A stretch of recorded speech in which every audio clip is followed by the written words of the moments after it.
विदर्भ राज के कन्या दुहिता रुक्मिणी देवी, 4 भाई 1 बहन। 4 भाई के अंदर सबसे बड़े हैं रुक्मी। विदर्भराज भीष्मक रुक्मिणी के पिता धर्मशील थे, धर्मनिष्ठ थे, विदग्ध थे, पंडित थे और राजा भी थे। उनका इच्छा रुक्मिणी का विवाह कृष्ण के साथ देना। 4 भाई के अंदर निचला 3 भाई भी वही इच्छा करते जो पिताजी का इच्छा है, लेकिन जो बड़े भाई रुक्मी, उनका साथ शिशुपाल का दोस्ती था। उनका इच्छा है कि अपना दोस्त के साथ अपना बहन का शादी देंगे। शिशुपाल कृष्ण निंदुक थे, विद्वेषी थे, जरासंध के भी दोस्त थे। वही जरासंध जिन्होंने 18 बार कृष्ण के साथ लड़ने के लिए मथुरापुरी को आक्रमण किया था। जैसा ही रुक्मिणी के कान पर गया ये बात को रुक्मिणी जब सुने हैं कि हमारा साथ हमारा बड़े भाई रुक्मी जो है हमारा साथ शिशुपाल का शादी देने का इच्छुक है और अंदर अंदर व्यवस्था भी कर रहे हैं। शिशुपाल को वचन भी दे दिया कि मेरा बहन के साथ तुमको शादी देगा। बात तो बड़ा अच्छा है, अपना दोस्त के साथ शादी देंगे, लेकिन बात तो अड़ता है कहाँ? जो कृष्ण विद्वेषी, भगवत विद्वेषी, भगवत निंदुक, वो शिशुपाल उसके साथ शादी करने का इच्छुक नहीं है। इधर नारद जी बीच बीच में ये विदर्भ नगरी में आते हैं और भीष्मक राजा के पास कृष्ण का कथा बोलते हैं, गुणगान करते हैं। विदर्भ आज के दिन में भारतवर्ष के अंदर जो सौराष्ट्र है उसको, इधर शादी का तैयारी चल रहा है। रुक्मिणी मनोमन कृष्ण को पति के रूप में वरण किया। क्यों? जब नारद जी अपना पिता के पास आकर कृष्ण का गुणगान करते हैं, इतना अच्छा लड़का, पूरा मथुरा मंडल को आकर्षित किया अपना गुणों के द्वारा, अपना लीला के द्वारा, अपना वंशित धनी के द्वारा, पूरा ब्रज मंडल को एकदम आनंद सागर में डुबो के रखा। कृष्ण का गुण सुनते रहे। जब पिताजी के साथ, भीष्मक के साथ नारद जी का कथोपकथन चलता था, रुक्मिणी घर के अंदर से खिड़की के द्वारा उस कृष्ण का लीला को सुनते थे, कृष्ण का गुणगान को सुनते थे। यदि आपका हृदय पाषाण ना हो, छल कपटाई अहंकार अपराध से आपका हृदय पाषाण ना हो गया हो, आपके कान में कृष्ण का गुण जाएगा, निश्चित रूप से आपको विगलित करेगा, आपका हृदय में भक्ति का संचार करेगा। रुक्मिणी का ऐसा ही हुआ।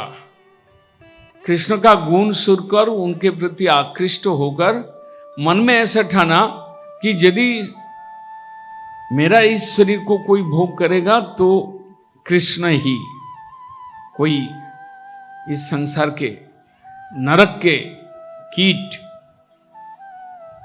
उसका भोग के लिए हम अपना शरीर को नहीं दें। विवाह का दिन ठीक हो गया, 4-5 रोज बाकी है, लेकिन अपना भाई, बड़े भाई अड़े हुए हैं कि वो शिशुपाल से ही शादी देना है। और उनका पिता भीष्मक बड़े भाई के ऊपर कुछ नहीं बोल सकते, लेकिन मनोमन इच्छा है कि कृष्ण के का शादी हो तो हमको एक अच्छा दामाद मिलेगा। रुक्मिणी चिंता में है, अनछान शरीर जो है अनछान ही से भरे हुए, खा नहीं पा रहे थे, सो नहीं पा रहे थे। जैसे जैसे विवाह तिथि नजदीक आ रहा था, रुक्मिणी विचलित हो रहे थे, भगवान से प्रार्थना कर रहे थे मनोमन, कि कृष्ण से प्रार्थना कर रहे थे कि प्रभु आपका पत्नी के रूप में मेरे को स्वीकार करें, मैं शिशुपाल जैसा नरक के कीट के साथ हम शादी नहीं करना चाहते। गीता में कहते हैं ददामि बुद्धि जोगं तंग मांग जिन उपजानती थे। कृष्ण कहते हैं कि मेरा जो चिंतन करते हैं, मेरा जो भक्ति करते हैं, मैं समय आने पर उनको बुद्धि जोग दान करता हूं। रुक्मिणी का बुद्धि में आया, वो एक ब्राह्मण, राज ब्राह्मण, उमर बूढ़े हो गए थे उम्र में, उनको बुलाया।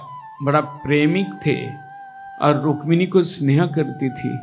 उस ब्राह्मण को बुलाया और एक ब्राह्मण के हाथ में एक चिट्ठी लिखकर बोले कि तुम द्वारका में कृष्ण के पास पहुंचा के आओ, जल्दी जाना है, एकदम देर नहीं करना। तुम कल सुबह सुबह निकल जाओ द्वारका पुरी। चिट्ठी में क्या लिखा? सुखदेव जी का वर्णन में चिट्ठी के अंदर 7 श्लोक जिसके माध्यम से अपना भाव को व्यक्त किया।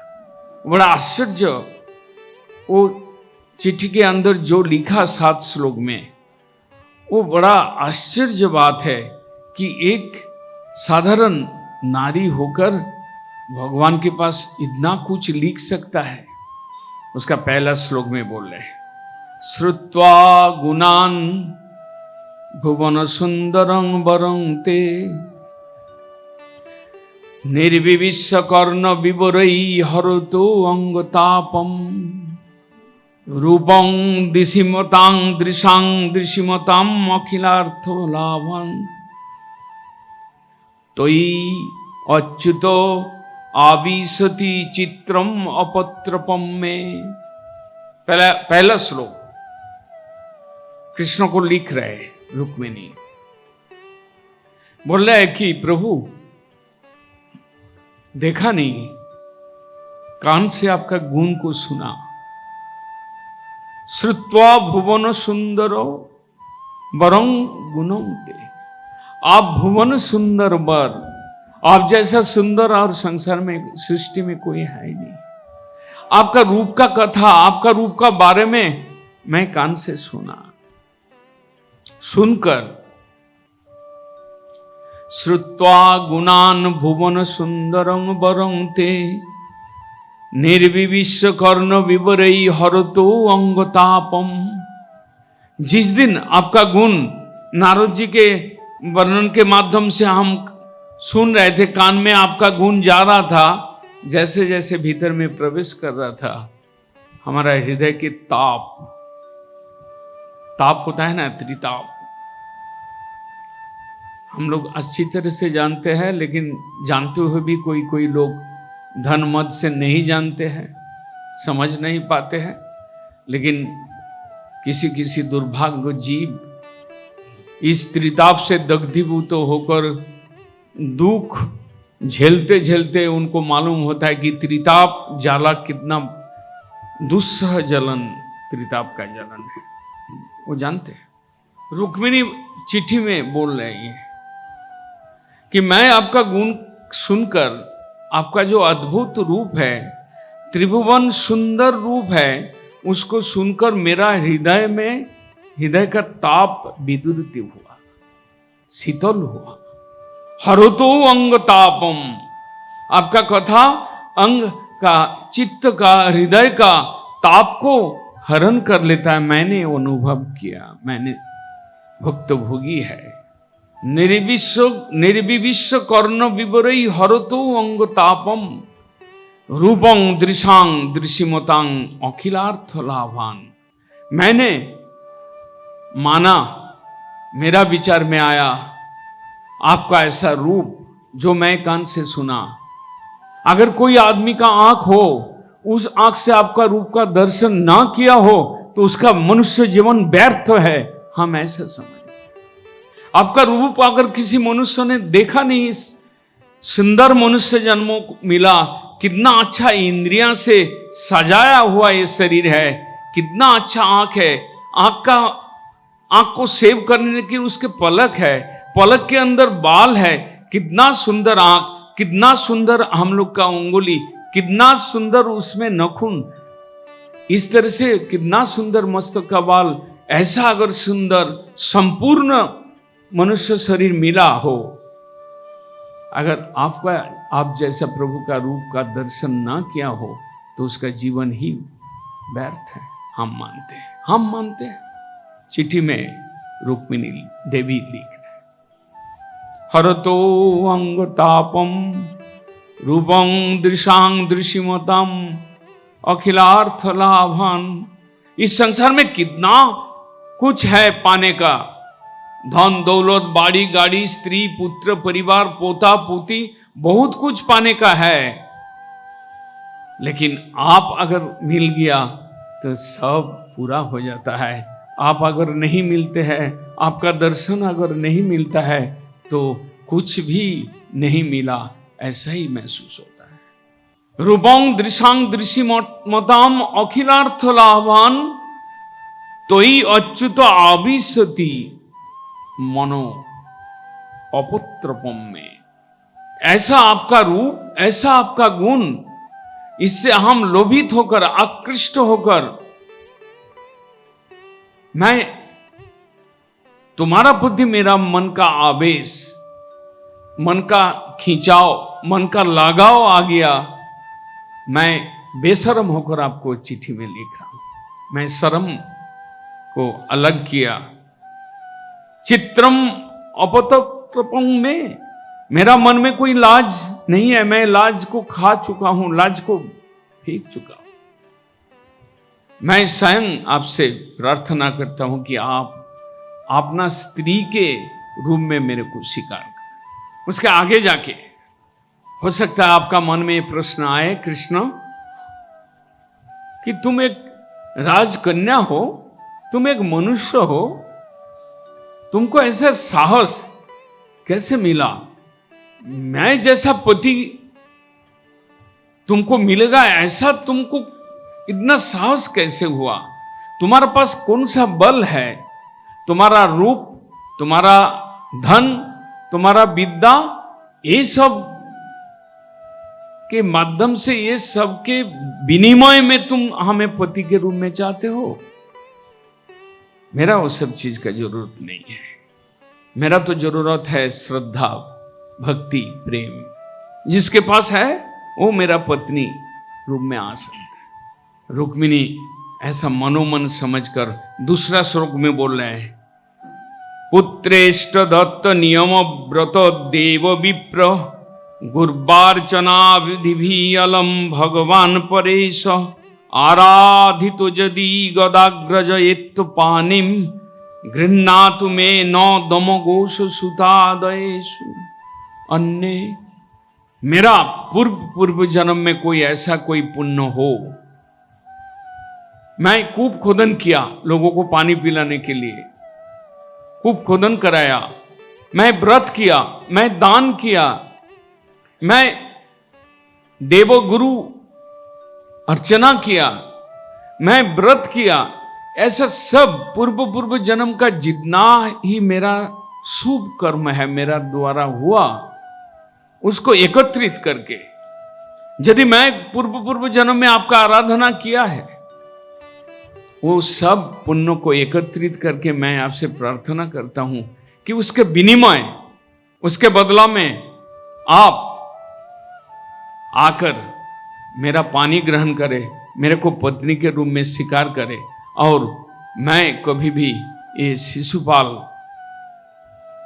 इसका मैं भग्य वस्तु, इसका पत्नी के रूप में मैं, मेरा कभी भी ऐसा स्थान मेरे को ना मिले।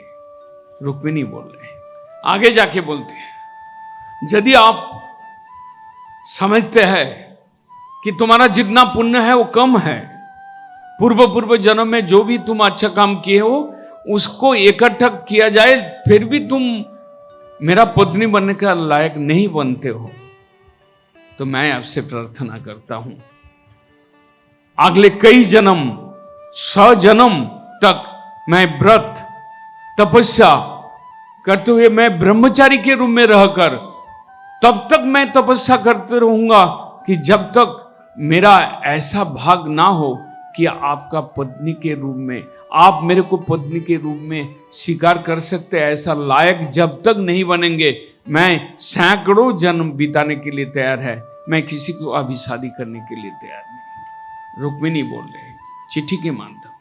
इस तरह से कुछ बात, मन का बात लिखकर ये भी रुक्मिणी देवी लिख दिया कि विवाह के जो निर्घंट जो समय है उससे 3 दिन का समय बाकी है। विवाह के पूर्व दिन हमको स्नान कर, हमारा वेश रचना कर कर सजा कर हमको अंबिका मंदिर राज दरबार के अंदर उनके पिताजी का राज जो एरिया है वहां पर एक अंबिका देवी का मंदिर है, हमको दासी लोग पकड़कर हमको अंबिका मंदिर में प्रणाम करने ले जाएंगे, वहां पर हम पूजा करने जाएंगे।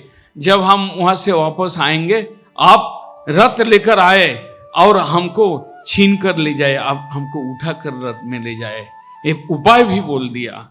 और कैसे कि जैसा एक शेर जो है गिद्दड़ को पकड़कर छीन कर ले जाते हैं, गिद्दड़ का मुंह से खाना को पकड़कर छीन कर लेते हैं, तो आप शिशुपाल का मुंह से उनका जो खाने का वस्तु है मैं, आप मेरे को छीन कर ले जाए, उठा कर ले जाए, मेरा इच्छा है, मेरा प्रार्थना है, मेरा विनती है।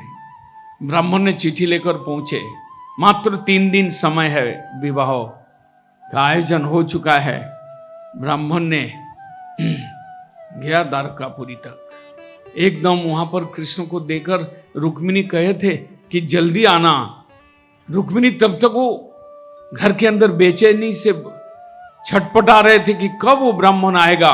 वास्तव में चिट्ठी कृष्ण के हाथ तक गया है कि नहीं, वास्तव में कृष्ण उसको पढ़े है कि नहीं, वास्तव में कृष्ण हमारे प्रार्थना के अनुसार वो आ रहे कि नहीं हमको छीनने के लिए। ये सब बात को चिंतन करते करते रुक्मिणी बड़ा ही उद्ग्रीव थे। सोना खाना एक प्रकार से बंद है रुक्मिणी का चिंता से। ऐसा कुछ लक्ष्मण दिखाई पड़ रहा था चिन्ह कि ब्राह्मण नहीं आ रहे, कुछ मंगल लक्षण दिखाई पड़ रहा था। रुक्मिणी का मन में सांत्वना हुआ कि निश्चित रूप से कुछ पॉजिटिव रिजल्ट हमको मिलेगा। ठीक 2 दिन पहले जिस दिन अंबिका मंदिर में उनको ले जाएगा, तब ठीक पूर्व दिन संध्या के समय पर ब्राह्मण वापस आया और बड़ा मुंह थोड़ा प्रसन्न था। तो रुक्मिणी देखकर समझ गया कि निश्चित रूप से हमारा काम होगा। तो ब्राह्मण ने आया, खबर दिया। कृष्ण ब्राह्मण को बोला कि जैसे ही रुक्मिणी चाहा ऐसे ही होगा, तुम जाओ बोल दो।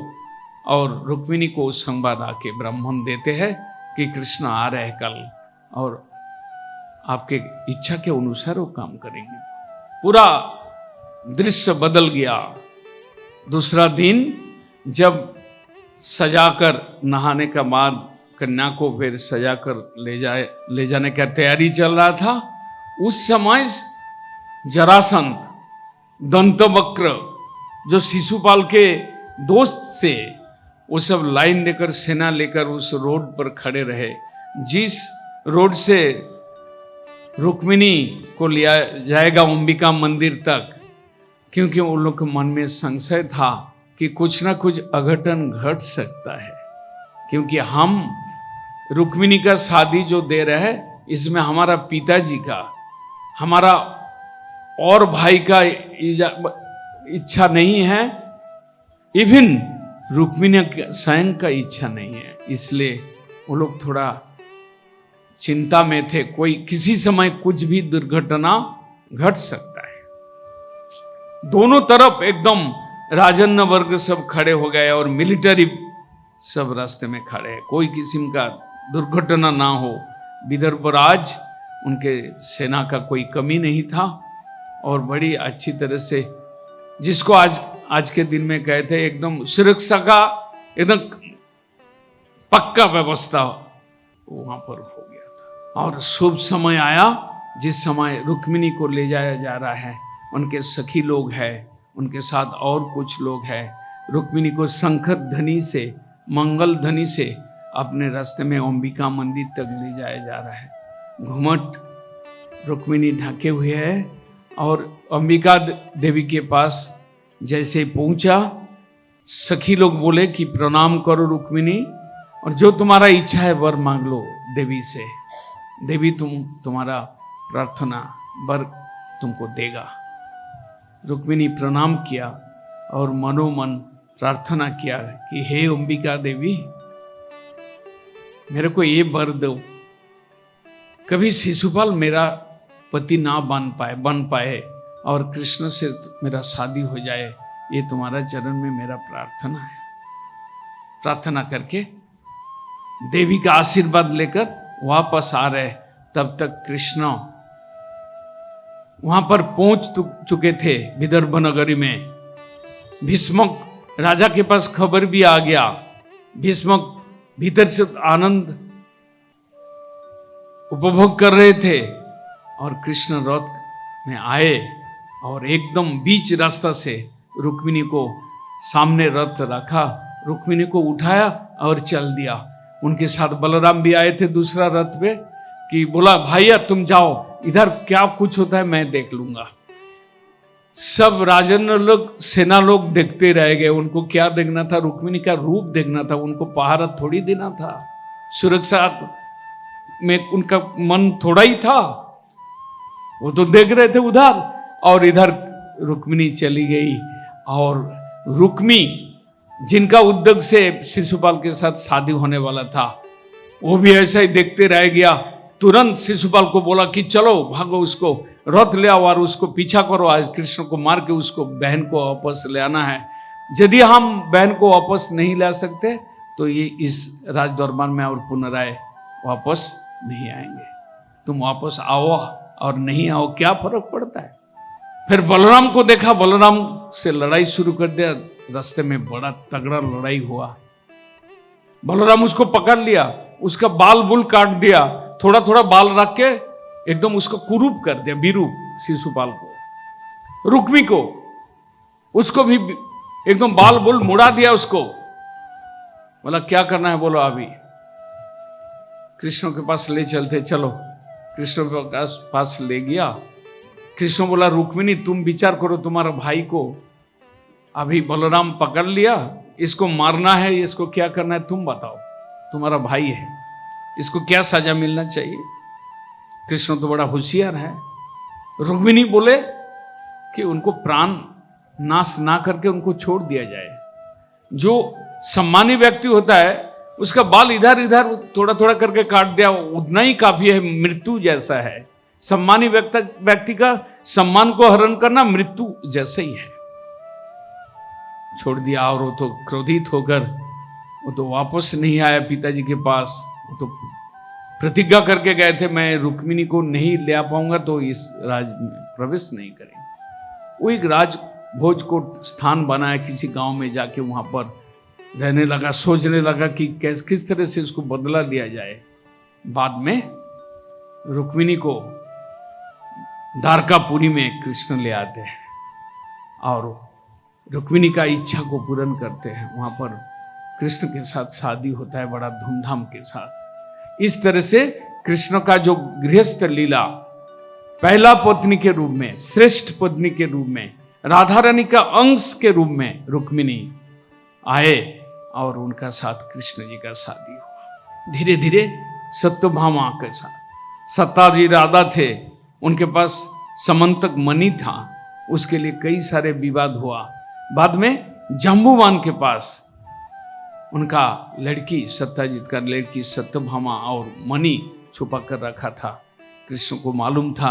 फिर बाद में कृष्ण जाके जाम्बुवान से लड़कर ले आए। जाम्बुवान पहले समझ नहीं पाए यही मेरा प्रभु है रामचंद्र। लड़ाई बहुत दिन तक हुआ। उसके बाद जाम्बुवान जैसे समझा कि यही हमारा प्रभु रामचंद्र है तो उनको समंतक मणि के साथ सत्यभामा को दिया कि आप इनको शादी करें।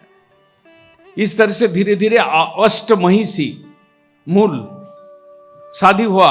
उसके बाद 16,000 लड़की को कृष्ण का पुत्र ही नरकासुर वो उसको बंदी बना कर रखा था।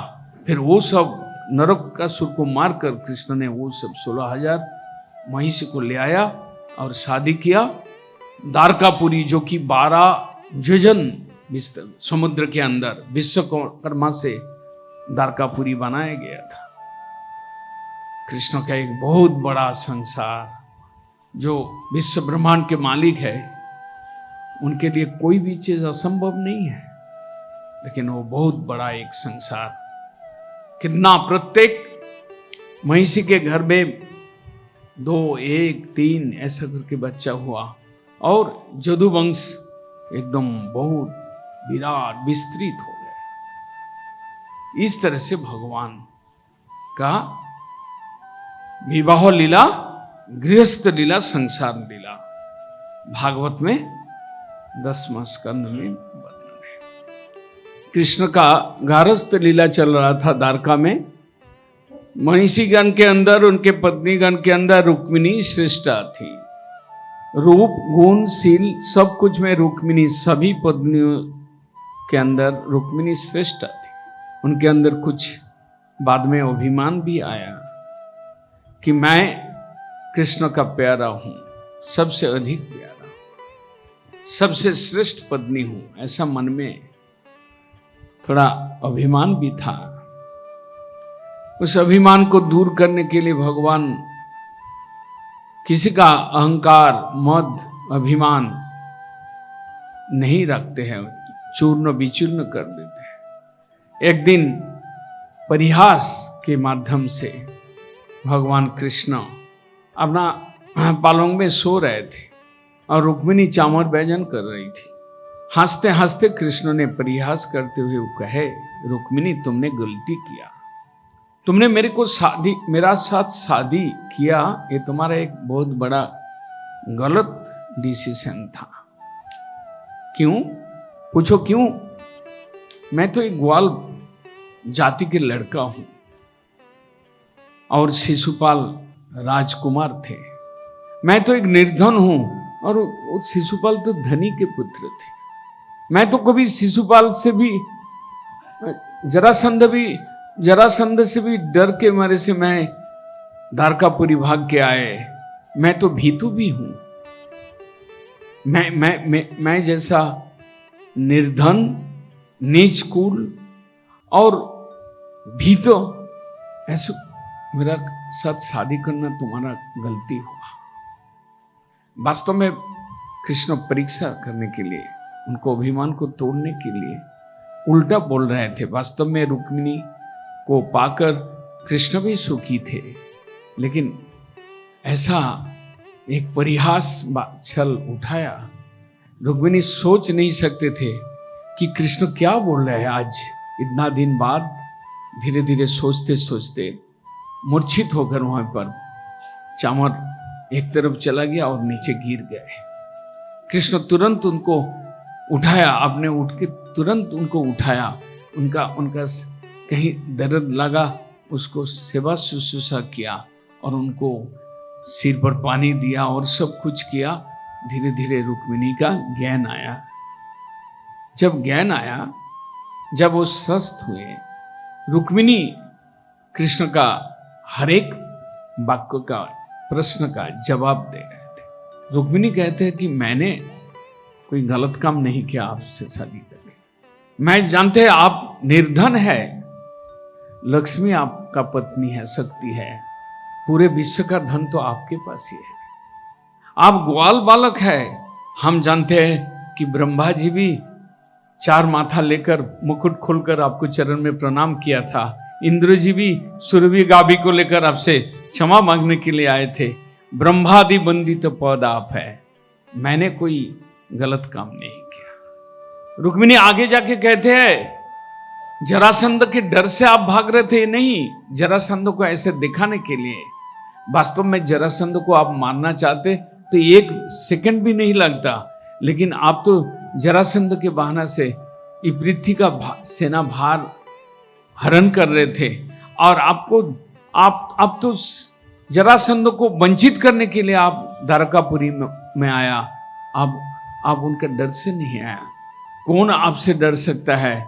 सायंकाल भी जो इस धरती पर हर एक जीव को डराता है, स्वयं काल भी आपसे डरता है, आप किसके डर में? इस तरह से रुक्मिणी हर एक बात को खंडन किया। आप बोले कि आप ग्वाल बालक है, आप नीच जाति के हैं, कोई जातिवाद तो आपको स्पर्श नहीं कर सकता है, आप तो सच्चिदानंद घन है, आप तो देवताओं के ईश्वर है, आप अपने को छलना ना करें और मेरे को दासी के रूप में रहने दे और मेरे को कृपा करें। उसके बाद देखा कि रुक्मिणी बड़ा चतुर है, बुद्धिमान है, बुद्धिमती है, और रुक्मिणी के आगे तो हम कुछ नहीं कर सकते हैं। रुक्मिणी सही डिसीजन लिया। बाद में कृष्ण रुक्मिणी को बोलते हैं कि तुम्हारा भक्ति से मैं संतुष्ट हूं, वास्तव में तुम मेरे को शादी किया, मेरे को चॉइस किया, पोती रूप में स्वीकार किया, ये तुम्हारा बुद्धिमत्ता का परिचय है। मैं जैसा सुंदर, मैं जैसा सुपुरुष इस संसार में नहीं है। कृष्ण बाद में उनको स्वस्थ करते हुए कहा कि रुक्मिणी, तुमने इतना शिशुपाल जैसा कितना राजन्य वर्ग थे, सबको उपेक्षा करते हुए मेरे को तुमने स्वीकार किया। जिस समय तुम्हारा भाई का विरूप कर दिया था बलराम ने, उस समय भी तुम अपना भाई का अपमान को सहन किया मेरे लिए। और तुम, अगर मैं तुमको उठाकर ना ले आते, तुमने प्रतिज्ञा किया कि मैं इस शरीर को छोड़ देंगे, ना खाए, बिना खाए व्रत तपस्या करके जीवन को छोड़ देंगे। ये जो तुम्हारा अंदर दृढ़ता, ये जो तुम्हारा अंदर निष्ठा, ये जो तुम्हारे अंदर भक्ति, इससे मैं वास्तविक संतुष्ट है। इस तरह से कृष्ण ने अपना श्रेष्ठ पत्नी रुक्मिणी को, उनका अभिमान को दूर करते हुए, उनका प्रशंसा करते हुए उनको संतुष्ट किया। इसके आगे जाके हम लोग श्रवण करेंगे कि नारद जी का द्वारकापुरी दर्शन। नारद जी का इच्छा हुआ कि मैं कृष्ण कैसे संसार कर रहा है इस दुनिया में, तो एक दो पत्नी से नाजेहाल त्रस्त हो जाते हैं पुरुष लोग, और 16,108 पत्नी, और उनके साथ कैसे कृष्ण व्यवहार कर रहा है, एक कृष्ण और 16,108।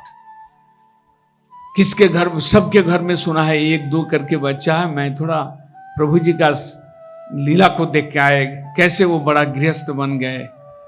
एक दिन तो वो जंगल में बछड़ा लेकर फिरते थे, एक दिन तो वो हाथ में बांसी लेकर कदम पेड़ के ऊपर बांसी बजाते थे।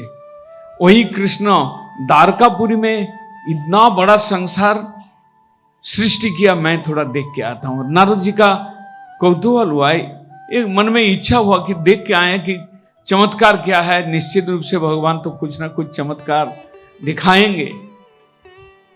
नारद जी गए। द्वार पर कोई ब्राह्मण का माना नहीं था। कृष्ण ब्रह्मण्य देव ब्राह्मण को सेवा करते थे। गेट में दरवान सबको बोल के रखा कि कोई भी कहीं से कोई ब्राह्मण आए तो उसको रोकना नहीं है, सीधा जाने देना। नारद ऋषि सीधा प्रवेश किया, एकदम रुक्मिणी के जो महल है वहां पर पहुंच गए, और भीतर में जाके देखा कि रुक्मिणी के साथ वार्तालाप कर रहे कृष्ण। बड़ा परिहास, हंसी, बड़ा मजाक कर रहे थे दोनों में। कृष्ण जैसे ही नारद को देखा, पट से उठा और बोला, अरे अरे आइए पंडित जी नहीं, मुनिवर, आप बैठिए बैठिए, आसन लीजिए, और चरण धौत कराया, अपना भक्तों को सेवा किया। सेवा करने के पश्चात प्रसाद खिलाया। उसके बाद नारद जी बोलते हैं, मैं अभी चलता हूं। तो कृष्ण बोला, अरे तुम यहाँ आए कैसे, किस लिए आए, तो वो तो बात बताएगा। बोला, नहीं, मैं तो प्रभु जी, मैं तो इधर घूमते घूमते, बिना बजाते बजाते, आपका नाम लेते लेते हम तो घूमने वाला है। आप तो जानते हैं फक्कड़ है हम, और दक्ष प्रजापति ने ऐसे ही तो मेरे को सांप दे के रखा है। मैं उनका सभी लड़का को बैरागी बना के ले जा रहे थे, तो एक दिन दक्ष प्रजापति ने उनको अभिशाप दिया, अरे मेरा लड़का सब कहाँ जाता है। दक्ष मतलब जो सृष्टि में जिसका बड़ा परिपक्वता है, बहुत प्रजा सृष्टि किया, लेकिन नारद कुछ प्रजा को, उनका संतान को फुसलाकर उसको त्यागी बना दिया, जंगल में ले गया। तो दक्ष जब से जैसे उनको पता चला, दक्ष ने शाप दे दिया, अरे नारद तुम एक जगह पर टिक नहीं पाओगे, तुम हमारा नुकसान किया। तो तभी से नारद एक बीना यंत्र लेकर राधा रमन हरि बोल ऐसे करके करके गाना गाते गाते फिरता है। नारद जी कृष्ण को बोला कि प्रभु जी आप अपना काम कीजिए, मैं तो थोड़ा आपका डिस्टर्ब किया, आपको मेरे को बहुत काम है, जाना है। वहां से निकल कर फिर दूसरा सत्यभामा के कोठी में घुस गए। वहां देखा, वहां भी कृष्ण दावा खेल रहे थे सत्यभामा के साथ। एक कृष्ण वहां रुक्मिणी के घर में देखा, इधर सत्यभामा के घर में देखा, ऐसे 2-4 महिषी के घर में प्रवेश किया।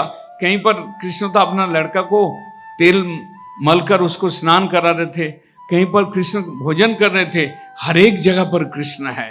नारद का माथा घूम गया। नारद बोला, वाह सवास प्रभु जी, आपका लीला और आपका भक्त मैं ही हूं, मैं भी धन्य हूं कि द्वारकापुरी में आया। मैं सोच रहा था कि 16,108 पत्नी है, तो आप एक घर में रहेंगे तो दूसरे सब पत्नी चिल्लाएंगे, लेकिन ये तो दूसरी बात है। जैसे रास लीला में एक गोपी के साथ एक एक कृष्ण था, जैसे वन भोजन में सखा, हजारों सखा के बीच में कृष्ण बैठे थे, सब सखा ने देख रहे थे कि कृष्ण हमारा तरफ मुंह करके बैठे हुए है। ऐसे ही हर एक पत्नी द्वारकापुरी में हमेशा देखते कि कृष्ण मेरा घर में है, मेरा साथ में। यह है भगवान का लीला चमत्कार। भगवान तो भगवान ही है। भगवान मतलब ऐश्वर्य, वीर्य, जस, श्री, ज्ञान, वैराग्य, उनके अंदर 6 ऐश्वर्य पूर्ण रूप से है।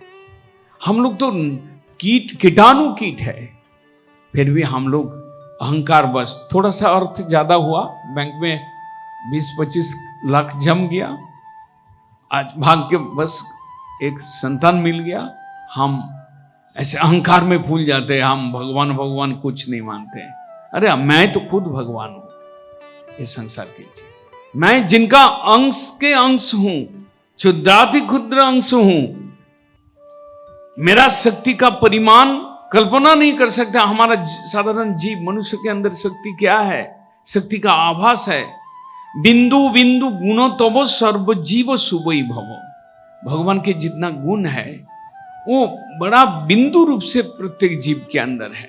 ऐसे ही भगवान को जो शक्ति है वो जीव के अंदर क्षीण परिमाण, अनुपरिमाण शक्ति जीव के अंदर है। फिर भी जीव भगवान को नहीं मानते हैं, फिर भी जीव भगवान को प्यार से भजन नहीं करते हैं, फिर भी जीव धन दौलत स्त्री बाड़ी गाड़ी में मत्त उन्मत्त रहते हैं और भगवान को नेग्लेक्ट करते, भगवान को भूल जाते हैं, भगवान को भक्तों को भी सम्मान नहीं करते। कृष्ण का लीला को देखकर नारद जी चमत्कृत हुए। बाद में कृष्ण लास्ट में जो कृष्ण के साथ भेंट हुआ, धन्य हो प्रभु। नारद जी बोल रहे जीवस्य यः संसरतो विमोक्षणम जानतो लीलावतारै सजस प्रतिव्यकं प्रज्वालयता तमहं प्रपद्ये। कृष्ण को स्तुति कर रहे हैं नारद जी। जीवस्य यः संसरतो विमोक्षणम न जानतो। हे प्रभु, जीव का जो ये भौम प्रपंच में आकर माया का कारागार में रहकर जो जीव का जो भोग है, कष्ट भोग है, जीव जो इस संसार में आकर कष्ट पा रहे हैं, वो नहीं जानते कि इस संसार से कैसे हमें छुटकारा मिले। विमोक्षणम न जानत। इस संसार का अंदर जो क्लेश भरा हुआ है, आधे से ज्यादा लोग को वो अनुभूति नहीं है।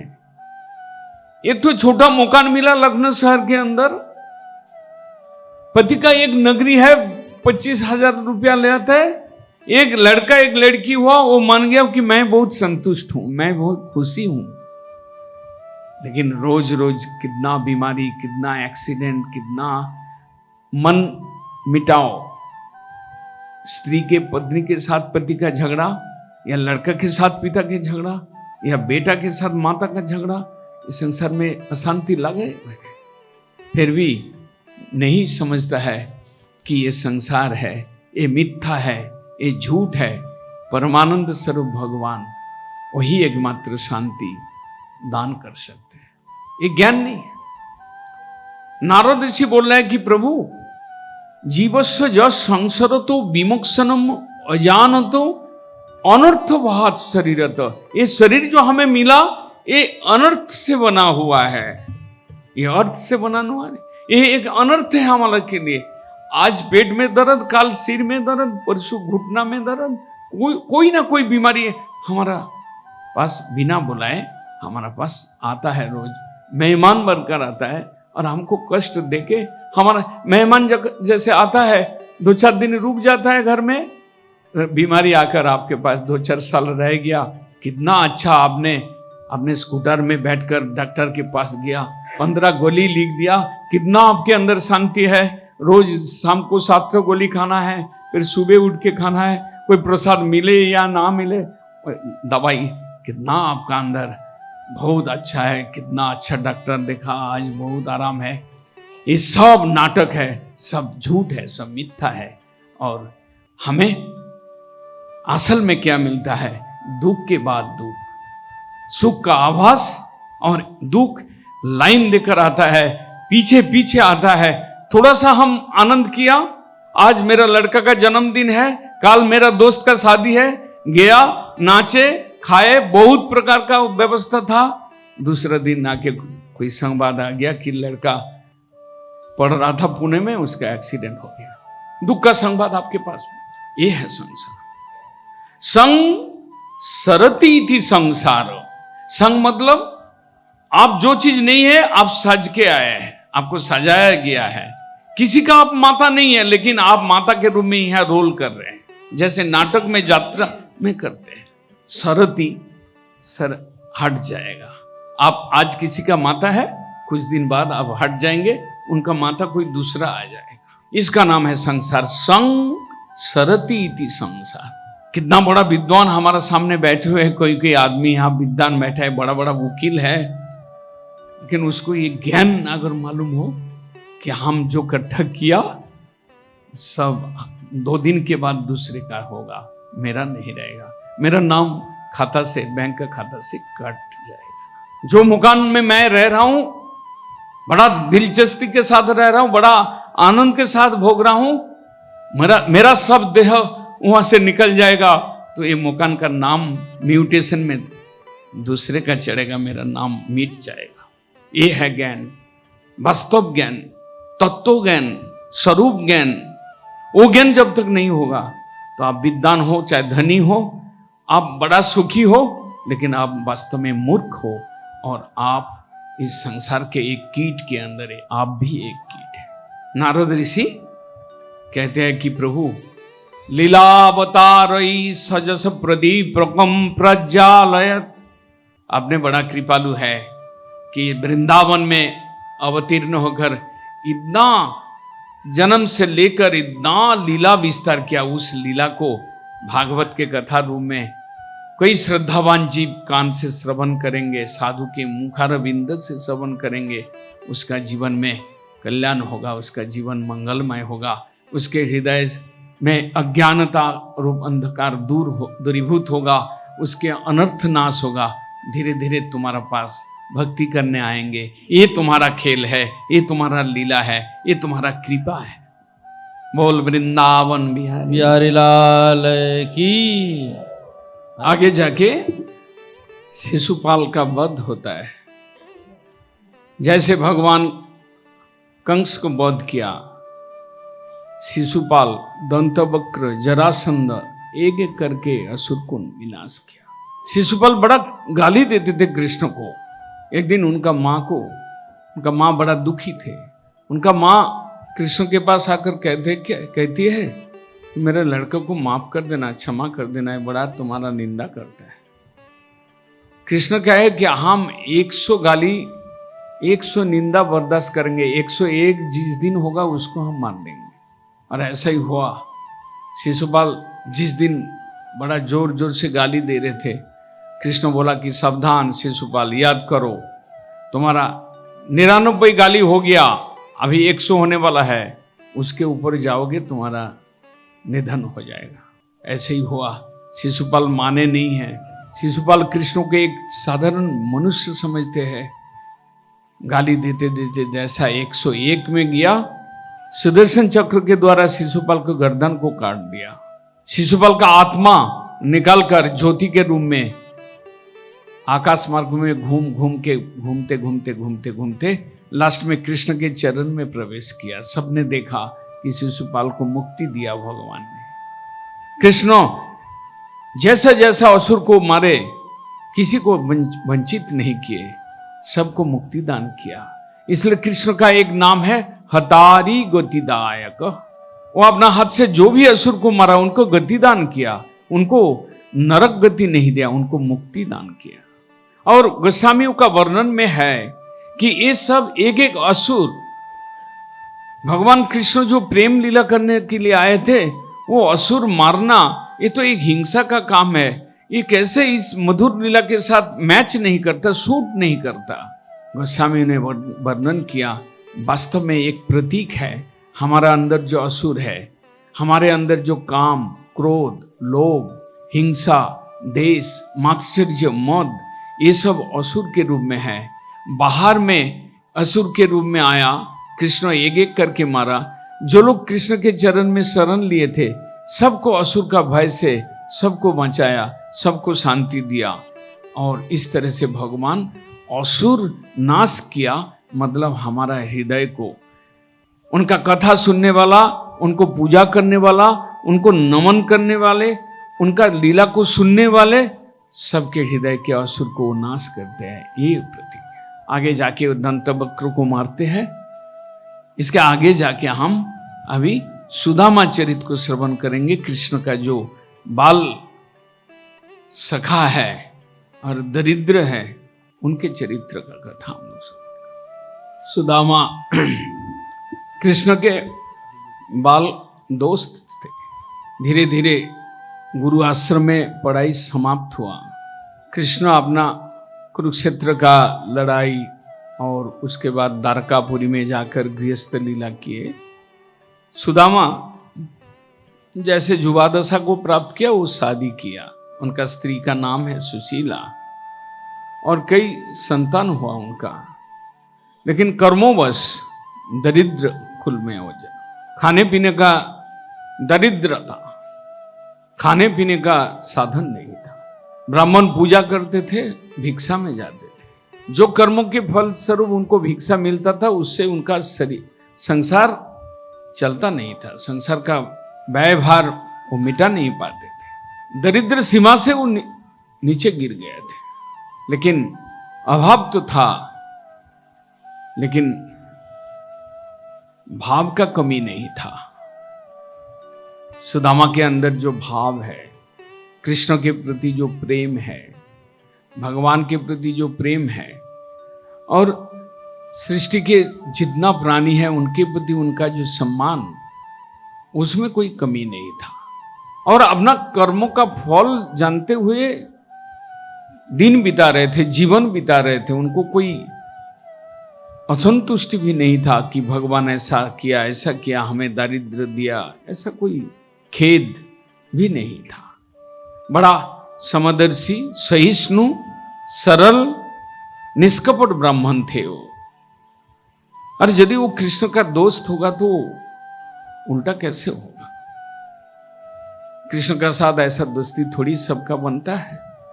जैसे इस संसार में आहार का पूर्ति नहीं हो रहा था, उनका पत्नी, उनको मालूम है कि हमारा पति का दोस्त है कृष्ण, जो अभी द्वारकाधीश है, आमिर है, राजा है, द्वारकापति है। जब बहुत ज्यादा असुविधा होता था तो पत्नी अपना पति को बोलते थे कि तुम एक बार द्वारका में जाओ, अपना दोस्त से मिल के आओ। तुम्हारा अवस्था को देखकर निश्चित रूप से कृष्ण बड़ा दयामय है और तुमको कुछ धन देगा और हम लोग का दारिद्र जाला खत्म हो जाएगा। सुशीला कई बार, लेकिन ब्राह्मण को भी ध्यान नहीं देते थे। सोचते थे कि हम अपना दोस्त के पास कुछ मांगने के लिए जाएंगे, ये उचित नहीं है, सर्वथा अनुचित। हमारा दोस्त है, दोस्ती है उनके साथ, ब्रह्मांड के अंतर्जामी है, वो सब कुछ जानते हैं। हमारा कर्म में यही था तो हम भोग रहे हैं। उनको मालूम है कि दुख जाला दारिद्रता भोग करेंगे, वो एक साधन है। ये नहीं है कि संसार में हम अमीर घर में जन्म लिया तो मैं अच्छा बन जाएंगे और मैं सुखी रहेंगे, ऐसा कोई बात नहीं है। संतुष्टि ही सुख है। वो ब्राह्मण के पास था और वो बड़ा सुखी थे। उनके पास कोई, उनके मन में कोई कमी नहीं था, उनके मन में कोई खेद भी नहीं था। ऐसा कई बार बोलते बोलते एक दिन बात ब्राह्मण को लग गया मन में कि मेरा पत्नी बार बार कहती है कि द्वारकापुरी में जाओ, मैं तो बहुत दिन से दोस्त को नहीं देखा, इस बहाने से मेरा प्रभु दर्शन तो हो जाएगा। हम कुछ लेने के लिए, हम कुछ मांगने के लिए जाए या जैसे भी हम पत्नी का प्रेरणा से जाए, लेकिन मेरा प्रभु दर्शन तो होगा। प्रभु दर्शन के लिए लालायित हुए और पत्नी को कही कि देखो हम जाएंगे, ठीक है चलो हम द्वारकापुरी में जाएंगे, तुम इतना बार बोलते हो, लेकिन हम खाली हाथ में कैसे जाएं, हमारे पास तो कुछ है ही नहीं। तो ब्राह्मण ही बोलते हैं कि मैं व्यवस्था कर देता हूँ। 2-4 घर में जाके भिक्षा मांग के ले आया। तंडुल, जो टूटा हुआ तंडुल होता है, उसी को थोड़ा भून के अपना एक कपड़ा का आंचल में जो दुपट्टा था उसके बांध के वो बगल में दबाकर ब्राह्मण जा रहे हैं। चल दिया अयोध्या के, मैं द्वारकापुरी में चल दिया। बड़ा प्रेम के साथ जा रहे थे। जिसके पास भगवत प्रेम हो उसके पास कोई कमी नहीं है, उसके पास संतुष्टि भी है। सब कुछ ईश्वर का कृपा समझकर वो अपना भोगता है, चाहे दुख मिले चाहे सुख मिले, चाहे खाना बढ़िया मिले चाहे घाटिया मिले, चाहे एक बेला मिले चाहे एक बेला ना मिले। जिसके पास भक्ति है, भक्ति के अंदर सब कुछ है, संतुष्टि है। इसलिए कभी सुदामा ने ना तो अपना भाग के ऊपर दोष आरोप किया, ना तो भगवान के ऊपर। वो जानते कि हमारा कर्म है और प्रभु जैसे रखा है यही सुंदर है, यही ठीक है। रिक्त पानीर न पश्येत देवानम राजानम गुरुम। सुदामा ने अपना पत्नी को बोला कि मैं खाली हाथ में नहीं जाएंगे, क्योंकि हम जानते हैं शास्त्रों में विधान है, कभी देवो मंदिर में जाओ भगवान को दर्शन करने के लिए, खाली हाथ में मत जाओ। कभी देश के राजा के पास जाओ, खाली हाथ में मत जाओ। कभी गुरु के पास जाओ, खाली हाथ में मत जाओ। शास्त्र में लिखा है रिक्त पानीर न पश्येत देवानम राजानम गुरुम। तुम्हारे पास कुछ ना कुछ है तो ले जाओ, खाली हाथ में मत जाओ। तो पत्नी ने ऐसा तंडुल उनके दिया उनके हाथ में और वो चल दिया। बड़ा खुश थे और रास्ते में जाते जाते कृष्ण का गाना गा रहे थे और मनोमन ऐसा कि मने न कृतं पुण्यम, मैंने क्या पुण्य किया कि आज मेरा प्रभु दर्शन होगा, द्वारकाधीश का दर्शन होगा, हमारा दोस्त, पुराना दोस्त, उसके साथ हमारा दर्शन चल रहा है। मनोमन विचार कर रहे हैं कि क्या मेरा दोस्त मेरे को पहचान पाएगा। उनके शरीर में कपड़ा जो है वो फटा हुआ कपड़ा था, मैला था, देखने से मालूम होगा कोई भिखारी आदमी है। वो सोच रहे थे कि मैं द्वारकापुरी में मेरे को किसी ने प्रवेश करने देगा, गेट में दरवान हमको जाने देगा भीतर में, मेरा शरीर को देखकर, मेरा कपड़ा को देखकर। ऐसा सोच तो क्या, जब अगर मेरे को भीतर में जाने का सौभाग्य मिल जाए, क्या दोस्त मेरे को पहचानेगा। बहुत दिन हो गया, कम से कम 50 साल बीत गया, लेकिन अभी हम अलग है, कर्मों के बस हम संसार में कृष्ण अपना लीला कर रहे हैं। ऐसा सोच सोच के एकदम द्वारकापुरी में पहुंच गए।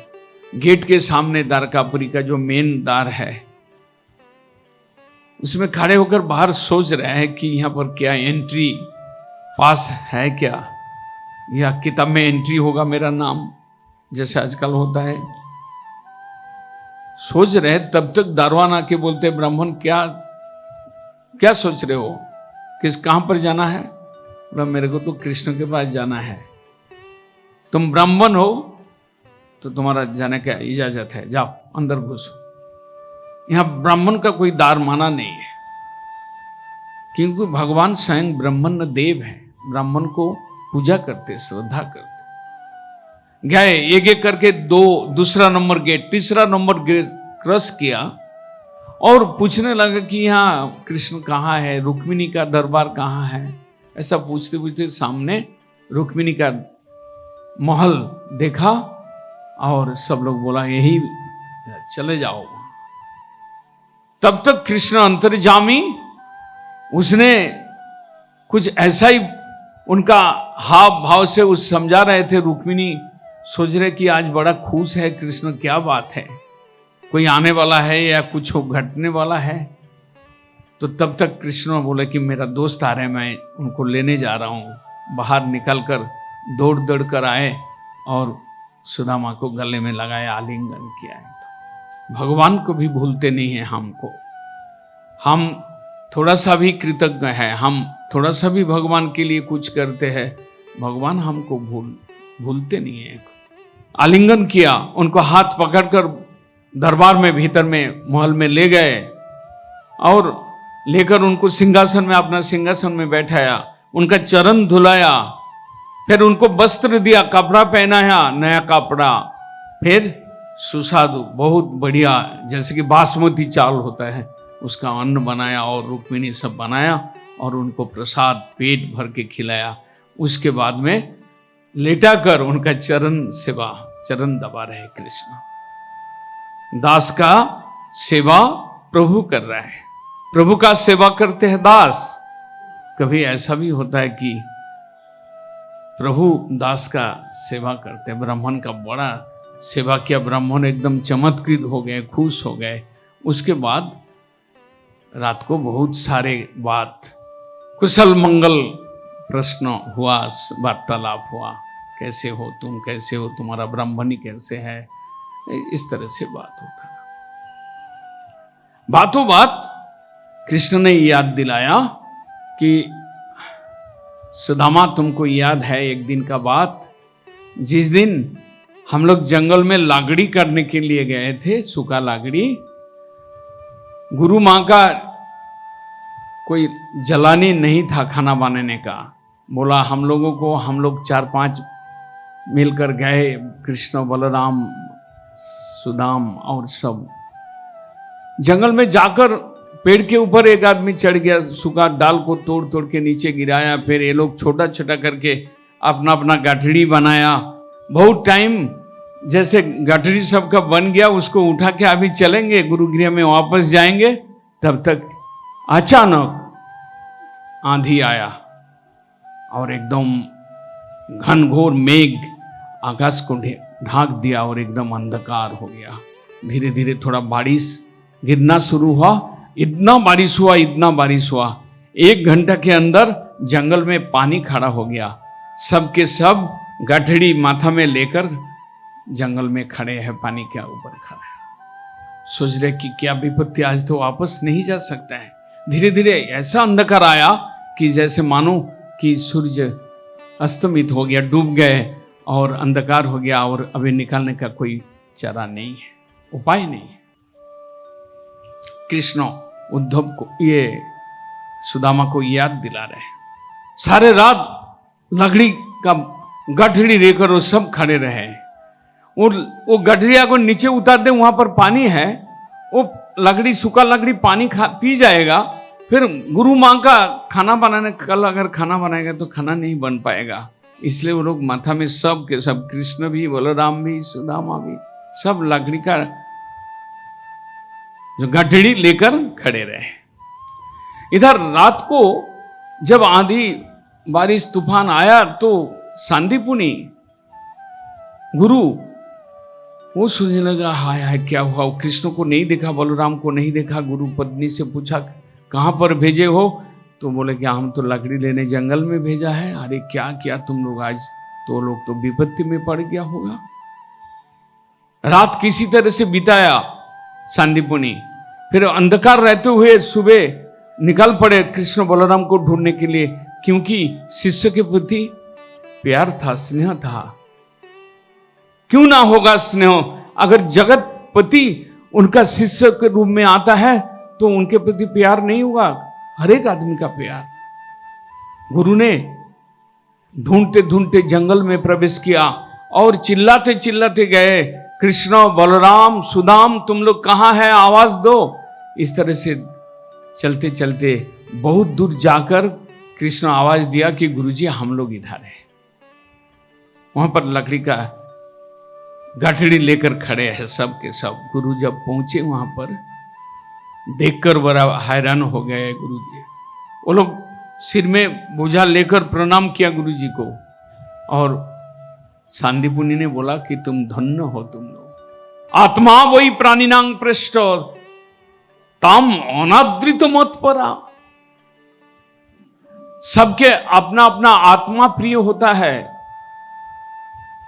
स्त्री बोलता है कि पति को कि मैं आपको सबसे प्यार करता हूं। लड़का मां को बोलता है कि तुमको हम सबसे ज्यादा प्यार करते हैं। लेकिन शास्त्र बोलते हैं कोई किसी को प्यार नहीं करते हैं, सब अपने अपने को प्यार अधिक करते हैं। वास्तव एक दूसरे को हम लोग प्यार करते हैं, लेकिन वो बाहरी है, दिखावा है, स्वार्थ के लिए है। लेकिन वास्तव में आदमी अपने आप को प्यार करता है। सांदीपनि मुनि बोला कि ऐसा जो आत्मा सबसे प्रिय है, तुम लोग सारा रात कष्ट किया मेरे लिए। गुरु ने आशीर्वाद किया, सर्वार्थ लाभ हो तुम दोनों को, तुम सबको सर्वार्थ लाभ हो, मतलब जो तुम लोग को चाहिए सब तुमको प्राप्त हो जाएगा। तुम लोग का गुरु भक्ति से भगवान संतुष्ट है। इस तरह से फिर ले आते हैं। कृष्ण उस कहानी को उठाया, याद दिलाया कि मालूम है कि गुरुदेव उस रात को हम लोग को कैसे आशीर्वाद किया, हम लोग कितना मेहनत किया, कितना कष्ट उठाया, उसको देखकर गुरुदेव हम लोग को आशीर्वाद किया। गुरु आशीर्वाद नैव पुमांग सर्वार्थ लभते। गुरु का आशीर्वाद हो जाए तो जीवन सार्थक हो। सब कुछ भगवत प्रेम धन तक आपको प्राप्त हो सकता है। जो दुर्लभ वस्तु है वो भी आपको प्राप्त हो सके। गुरु कृपा ही केवलम। इस तरह से कृष्ण अपना दोस्त के साथ रात को बिता दिया। एकदम थोड़ा सा ही रात बाकी था, फिर बाद में थोड़ा तंद्रा आया, सोए। सुबह उठकर स्नान सुन किया। और लेकिन उससे पहले कृष्ण पूछा, अच्छा सुदामा तुम तो आया बहुत दिन बाद, मेरे लिए कुछ नहीं ले आया क्या? ऐसा खाली हाथ में तुम आए? तो वो तो बगल में दबे हुए थे, उस चीज को देने का इच्छा नहीं था कि वो तो बहुत मतलब कड़ा चावल था। वो कृष्ण तो बहुत बढ़िया बढ़िया खाना खाते हैं, इतना महिषी है, हम इस गरीब का ये क्या तंदूर को क्या देंगे? वो बगल दबे हुए थे, उनको उस बारे में चिंतन नहीं था। जैसे ही कृष्ण बोला कुछ ले आया तो और जोर से दाब रहा था बगल को, उसमें छुपाने का कोशिश कर रहा था। कृष्ण समझ गया, अच्छा तुम्हारा अंदर कुछ है इधर क्या, तुम इसको छुपा रहे हो, दाब रहे हो। बोलते नहीं नहीं, वो सब छोड़ो, वो सब बात छोड़ो, तुमने जो खिलाया उसके साथ इसका कोई तुलना नहीं है। तुमने जो खिलाया मेरे को, तुमने जो खाते हो, ये कुछ भी नहीं है इसमें। लेकिन भगवान बोला मैं तो छोड़ेंगे नहीं, तुम्हारा ब्राह्मणी ने कुछ दिया मैं तो जरूर उसको लेंगे। ऐसा कहते हुए जबरदस्त उनका दुपट्टा को खींच दिया तो तंदूर सारे सब नीचे गिर गया और कृष्ण हाथ से उठा के खाने लगा और बोलने लगा कि ऐसा स्वादिष्ट तो कभी चावल हम खाए ही नहीं। एक मुट्ठी खाया, फिर दूसरा मुट्ठी उठाया, तब तक रुक्मिणी ने उनका हाथ पकड़ लिया। बोला कि प्रभु ठीक है, आपका इशारा हम समझ गया, ब्राह्मण से कुछ लेकर ब्राह्मण को कुछ देना है, क्योंकि भगवान तो ऐसे ही बिना किसी का लिए देते नहीं है और भगवान देते हैं तो निश्चित रूप से उनसे कुछ लेते हैं। ये सब लीला हुआ, रात को सो गए, फिर सुबह उठकर स्नान आदि किया सुदामा, और धीरे धीरे विदाई का समय आया। कृष्ण ने बहुत कुछ दिया, बहुत कुछ दिया, मतलब मीठा वाक्य से सब कुछ भर दिया उसका हृदय, लेकिन मालकोड़ी कुछ नहीं दिया, सोना या गहना या कुछ अर्थ, ये सब का कुछ नाम नहीं लिया। भगवान जानते हैं कि किसको कैसे परीक्षा लिया जाता है, भगवान जानते हैं कि किसको क्या दिया जाता है। वो भवरोग नासी चतुर, वो संसार व्याधि को विनाश करने वाले। ब्राह्मण निकल पड़े, कृष्ण थोड़ा सा आगे जाकर उसको छोड़ के आए गेट तक। बहुत खुशी हुआ कि कितना साल बाद दस्त का दर्शन हुआ, मेरे को आलिंगन किया, मेरा सेवा किया, मेरे को खिलाया, मेरा साथ गप्पा किया। बहुत खुश होके जा रहे, चिंतन करते करते जा रहे, जाते जाते जाते धीरे धीरे जा रहे, लेकिन अचानक याद आया, अरे हमारा पत्नी जिस काम के लिए भेजा था, हम तो उसको उठाए नहीं बात को। पत्नी तो कुछ लेने के लिए भेजा था, कुछ मांगने के लिए भेजा था। हमारा पत्नी को तो कुछ धन चाहिए, लेकिन मैं तो वो बात बोलने भूल गया। लेकिन बाद में सोचा कि हमारा दोस्त तो अंतर्जामी है, हम तो बहुत बार देखा, मन का बात वो जानते हैं, लेकिन वो भी तो अंतर्जामी रूप से मेरे को कुछ दे सकता था, सोना हीरा मणि माणिक को कुछ तो थोड़ा सा दे सकता था, उसने नहीं दिया। निश्चित रूप से मेरा हित के लिए वो नहीं दिया। क्या विचार है भक्तों का विचार, भगवान को दोष नहीं देते। निश्चित रूप से कृष्ण जानते हैं कि ये वृद्ध को हम ये सोना गहना संपत्ति देंगे, ये हमको भूल जाएगा, इसका भक्ति नष्ट हो जाएगा, ये और हमारा याद नहीं करेगा, इसलिए मेरे को कुछ नहीं दिया। ऐसा सोचते सोचते वो अपना घर के पास आ गए, देखा कोई रूप बदल हुआ है। वो सोचा कि मैं गलत रास्ता में तो नहीं आया। वहां पर एक बहुत बड़ा महल दूर से दिखाई पड़ा, और वहां पर फूलों का पेड़ और उद्यान, और बहुत दास दासी वहां पर घूम रहे हैं। सोच रहे कि यही तो मेरा घर था, लेकिन क्या मैं रास्ता तो भूला नहीं, कहीं गलती तो नहीं किया। लेकिन ऐसा सोच रहे तब तक दूर से उनका पत्नी उनको देख लिया।